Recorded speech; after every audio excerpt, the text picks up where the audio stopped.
बहुत बहुत शुक्रिया आप सभी का कि आपने मुझे इस अवसर पे बोलने का मौका दिया। आपके कुछ साथियों ने जब यहां मुझसे संपर्क किया था कि जी हम इस तरीके से इस मांग को लेके बैठे हैं, तो मैंने उनको ये कहा था कि भाई पहले मुझे समझाओ ये क्या है। मैं उसी मांग के लिए आवाज उठा सकता हूं जिसको मैं कन्विंस हूं कि ये ठीक जायज मांग मान रहे हो, और कल को अगर हमारी सरकार आई तो हम इस मांग को पूरा कर सकते हैं। ऐसी अगर मांग होगी तो मैं आऊंगा।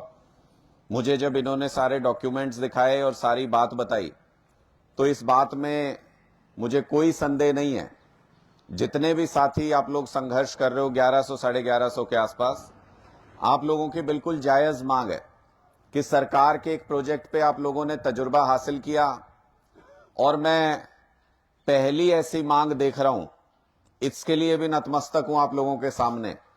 पहली ऐसी मांग है जहां कोई पक्की नौकरी नहीं मांग रहा। ये पहली ऐसी मांग, पहला ऐसा धरना है जहां कोई पक्की नौकरी नहीं मांग रहा, जहां आप सिर्फ ये कह रहे हो कि हमने जो अनुभव हासिल किया और जो सरकार के साथ काम करते हुए अनुभव हासिल किया, उस अनुभव के आधार पे हमको कॉन्ट्रैक्ट की नौकरी पे रख लो, HKRN में ही कम से कम हमको अस्थायी नौकरी में ही ले लिया जाए ताकि घर चलता रहे। आपकी मांग बिल्कुल जायज है, और ऐसा नहीं है कि इस फील्ड में जरूरत नहीं है। एनिमल हस्बेंड्री डिपार्टमेंट में, मुझे लगता है पशुपालन विभाग में जितनी स्टाफ की कमी है, शायद हरियाणा के किसी और विभाग के अंदर इतनी कमी नहीं है।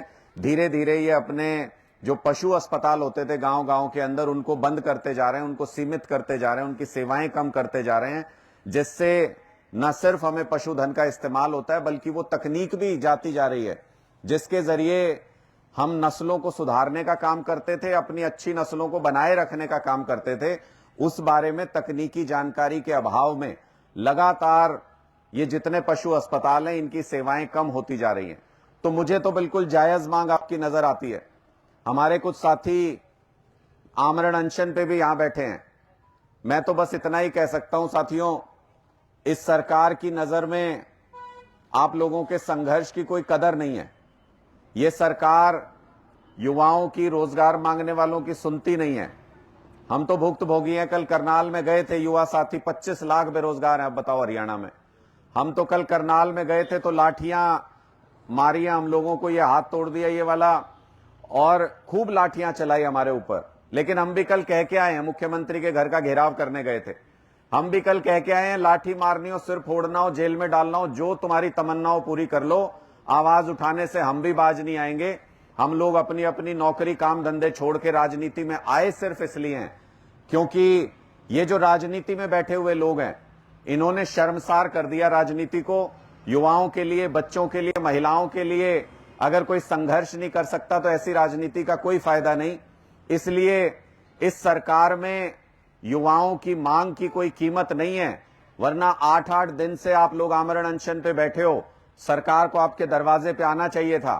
और मंत्री अगर इसी विधानसभा से है और यहीं धरना चल रहा है, उसके बावजूद भी ना आए तो शर्म से डूब मरने की बात है। उसके लिए जनप्रतिनिधि कहते कैसे हो अपने आप को, मुझे वो समझना है कि अपने आप को ये लोग जनप्रतिनिधि, नेता, ऐसे शब्दों का इस्तेमाल कैसे करते हैं अपने लिए।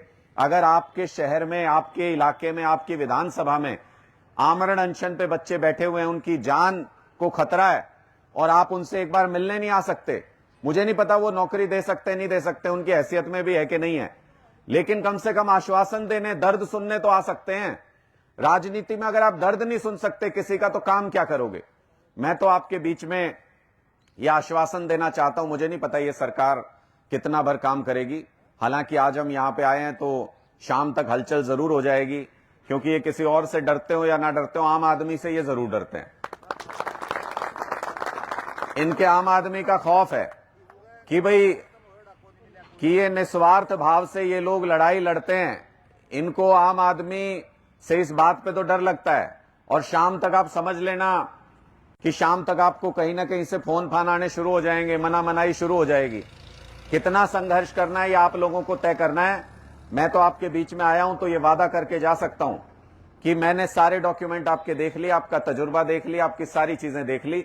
मुझे नहीं पता ये सरकार आपकी कितनी सुनती है, लेकिन आम आदमी के हाथ में जिस दिन कलम आई, आप लोग दफ्तर में होगे, आप लोग काम पे होगे, आप लोगों को यहां नहीं बैठना पड़ेगा, ये वादा मैं कर सकता हूं आपके बीच में। हम लोग भारतीय जनता पार्टी की तरह या इस सरकार की तरह झूठे वादे तो नहीं करते। हमको झूठे वादे करने ही नहीं आते, हमको काम करना आता है और वही काम करते हैं। आज मैं यहां से ये भी कह के जा रहा हूं, आप लोग इस संघर्ष को, इस सरकार में रहते हुए भी, आप ये मत सोचना कि हम दूसरे नेताओं की तरह ये कह के जा रहे हैं कि जी जब हमारी सरकार आएगी तब देखेंगे ना। अगर मैं यहां आया हूं तो तन मन धन से आपके साथ हैं। अगर इस सरकार के रहते हुए आपको नौकरी दिला सके तो इसको हम अपनी कामयाबी समझेंगे। आप आगे की जो भी रूपरेखा तय करोगे, जो भी संघर्ष करोगे, अब से ये संघर्ष अकेले आपका नहीं है, अब इस संघर्ष में हम भी जुड़ गए हैं। आप जो भी संघर्ष का रास्ता आगे तय करोगे, आम आदमी पार्टी का एक एक कार्यकर्ता आपके कंधे से कंधा मिला के इस लड़ाई को लड़ेगा। यह आश्वासन भी मैं आपके बीच में आज यहां पे देना चाहता हूं। और मैं भाइयों से बस इतना ही रिक्वेस्ट करूंगा कि अपनी सेहत का भी ध्यान रखना। इस सरकार में कोई कदर नहीं है इंसान की जान की। अपने युवा साथियों को 2 लाख नौकरी हरियाणा में खाली पड़ी हैं और अपने युवा साथियों को इजराइल भेज रहे हैं, जहां पे गोले चल रहे हैं, जहां युद्ध चल रहा है, दुनिया के सारे लोग नौकरी छोड़ के चले गए, वहां पे अपने युवा साथियों को मरने के लिए भेज रहे हैं। इसलिए मैं आपसे भी आग्रह करूंगा, जान इतनी सस्ती नहीं है, इन लोगों के निकम्मेपन में अपनी जान नहीं देनी है। हमको अपनी ऊर्जा को बचा के रखना है, अपनी जिंदगी को बचा के रखना है। वक्त अच्छा भी आएगा काफिर, गम ना करके जिंदगी पड़ी है अभी। इसलिए इंतजार करो लम्हों का, बहुत जल्दी आने वाला है वो समय। आम आदमी हर जगह पे जाग रहा है, इस सरकारों से परेशान हो चुका है। 57 साल के इतिहास में इन्होंने हमें कुछ नहीं दिया, मूलभूत सुविधाएं भी नहीं दी, बाकी तो छोड़ दो।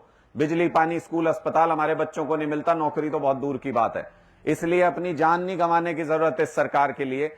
हम आपके साथ हैं, आपके एक्सपीरियंस के, आपके तजुर्बे के साथ खड़े हैं।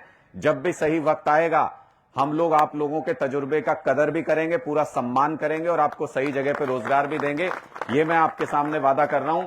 और मैं इतनी अपील कर रहा हूं कि अपनी सेहत खराब करने की इस सरकार के लिए जरूरी नहीं है। आप लोग भी इस बात का ध्यान रखें कि साथियों की अगर सेहत के ऊपर बात आए या इनकी जिंदगी को किसी तरह का कोई खतरा हो तो इस सरकार के इंतजार में मत रहना, कहीं कल को कोई अफसोस हो। मैं इतना ही कह के आप सब लोगों को सलाम करता हूं कि आप लोगों ने हिम्मत जुटाई, मेहनत के साथ, लगन के साथ किसी एक मांग को लेके बैठे हुए हैं। ऊपर वाला भी देखता है, जब कोई मेहनत के साथ काम करता है तो उसका सिला जरूर उसको मिलता है। एक बार मेरे साथ बुलंद आवाज में सारे साथी अंदर बाहर जितने खड़े हैं मेरे साथ अगर इनकलाब का नारा लगाएंगे, मेरा तो हाथ उठे को नहीं, लेकिन तुमने मुट्ठी बंद करके और पूरा हाथ जोरदार तरीके से उठा के मेरे साथ नारा लगाना है, भारत माता की, भारत माता की, इनकलाब, इनकलाब। बहुत बहुत शुक्रिया आप सभी का।